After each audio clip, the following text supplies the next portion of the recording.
Hello and welcome to The Political Cycle, a podcast where we look at the political developments and elections around the world, and especially in our three countries, the USA, UK and India. I'm Tom Hamilton in London, and I'm joined, as always, by Emily Tamkin in Washington, DC. Hello. And by Rohan Venkat in Cairo. Hello.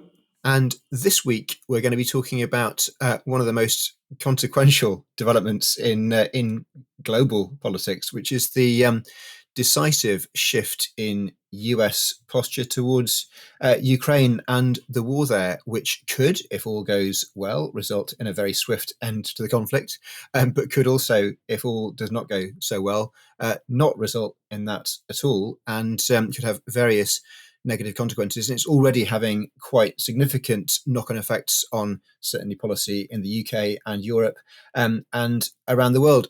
We're going to start, I think, in Washington by just asking Emily, what's going on? What's changed and why? What's changed is the administration. We should say that this week actually marks 3 years since the start of the war. And as listeners to this podcast know, that war began when Russia launched an all-out invasion of Ukraine, not the other way around.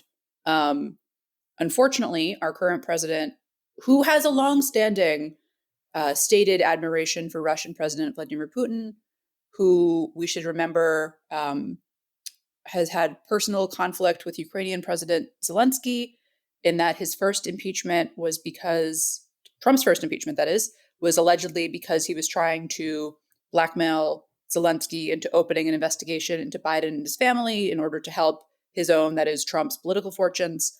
So it is, in some ways, it's shocking, but in many ways it is not surprising that he came into office and did what he said, which is to treat Zelenskyy as though he is not the democratically elected leader of a country that was invaded, but rather a shakedown artist who's just been milking the United States for all it's worth, and is, bears responsibility for this war. So he's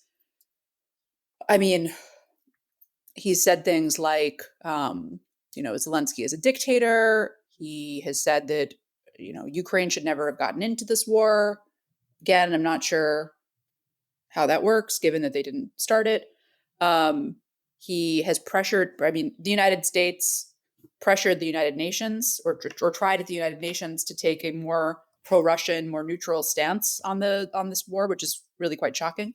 And he also, Trump, has become obsessed with this idea that the United States needs to get mineral resources from Ukraine in order for it to be fair that the United States has provided military and non-military aid to Ukraine. So from the New York Times today, Ukraine has agreed to turn over the revenue from some of its mineral resources to the United States. An American and Ukrainian official said on Tuesday, so actually from yesterday, apologies, in a deal that follows an intense pressure campaign from Trump that included insults and threats. Final terms are not known. What does Ukraine get in exchange? I just think it's really important to stress two things.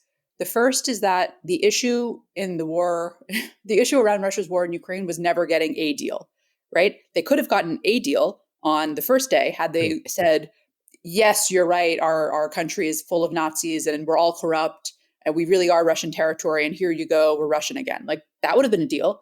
The point is a deal that protects the sovereignty of Ukraine as well as its diplomatic and economic and territorial security.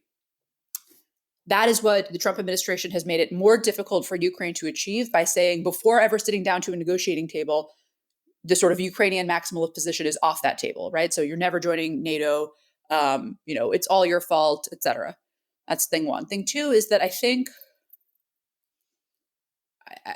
that Trump, the last time he was in office, Trump said,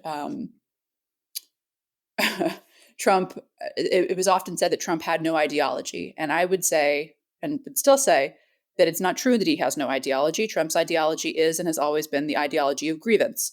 This idea that somehow, despite being the richest, most powerful country in the world, that actually everyone has been so unfair to us. We've been so selfless and everyone just takes from us. And it's reflected in his personal comments, right? Like the idea that the hardest thing, that there's no harder, more challenging existence in America than being a white man who started out with $1 million, right? That's absurd on its face. The idea that the United States just like has been providing security assurances to Europe for its own sake is you know, we can overlay the time that the U.S. has done that over the time in which the United States has sort of gotten to dictate the rules of the road, and it's the same. We've not been doing this out of the goodness of our hearts, but I think the politics of grievance are quite powerful here on the home front and also internationally and diplomatically, and that's what we're seeing. And unfortunately, Ukraine is, I would say, the first and most obvious target or victim or party on the receiving end there. Can I ask a question about how this is landing in the US?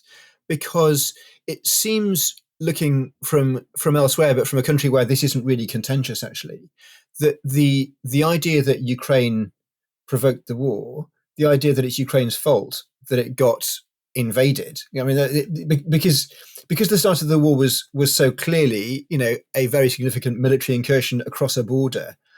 It seems to me absurd on its face to suggest that this isn't a war that Russia started. And there's literally no UK politician who argues otherwise. How much credibility does Trump have with anyone when he says this? Or is it just another example of you assert something absurd and you dare people to agree with you, that I think we've seen before as part of the Trump playbook? I think it's both. I think you do have people in the American political system, both on the left and on the right, who say, okay, so on the left, I think there are some who, because of an anti-imperialist stance, can only see the United States as the imperial actor, right? And so sort of, it must be our fault because we talked about NATO expansion, right? Which Ukraine was not actually in NATO. And also, even if we were talking about NATO expansion, that doesn't give you license to invade another country, obviously. But I think so. There are some on the left who say, well, this is just U.S. imperialism, and the U.S. will fight to the last Ukrainian is a big one that you hear sometimes, or like sort of equivalence between the United States and Russia here. On the right, there are some who, because they like the version of Putin and the version of Russia that they have in their heads, which is a strongman leader. They've, in this telling, Russia is a very white Christian country, which it's actually not. It's actually much more diverse than it is in this vision. But it's good that they have no respect for a free press. That the Russian administration has no respect for a free press. It's good that if you protest, you're thrown in jail. So there's this sort of cultural affinity with the Russia that's imagined by some on the right, and then so there is an audience for that. But I don't think it's a particularly large or pronounced one. But the problem is that even there are Republicans who have come out and said, no, this is so wrong. Russia started the war. Okay, what are you going to do about it?